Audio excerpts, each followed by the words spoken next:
आज मी तुम्हाला दुर्गा माताच्या पराक्रमाची कथा सांगतो।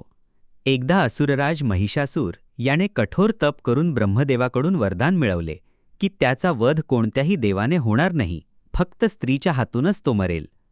वरदानामुळे तो गर्विष्ठ झाला आणि त्याने स्वर्गावर आक्रमण करून देवतांना पराभूत केले। देवता हतबल होऊन त्रिमूर्तींकडे गेले, तेव्हा तीनही देवतांच्या तेजातून एक अद्भुत शक्तिरूप प्रकट झाले।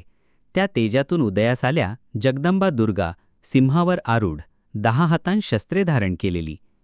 महिषासुराने अनेक रूपे घेतली, कधी राक्षस, कधी महिष म्हणजेच म्हैस, कधी गजराज, कधी सिंह। देवीने तिच्या पराक्रमाने त्याला पराभूत केले।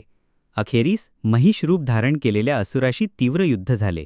देवीने त्रिशूलाने त्याचा वध केला आणि देवतांना स्वर्ग परत मिळवून दिला।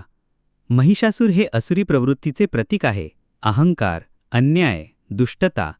दुर्गा माता ही सद्गुण, धैर्य आणि न्यायाची प्रतिमा आहे। तिच्या पराक्रमामुळे सद्गुणांचा दुष्टावर विजय सिद्ध होतो। म्हणूनच नवरात्रोत्सवात तिच्या या महिषासूर मर्दिनी रूपाची पूजा केली जाते आणि 10 दिवस भक्तिमय वातावरण असते।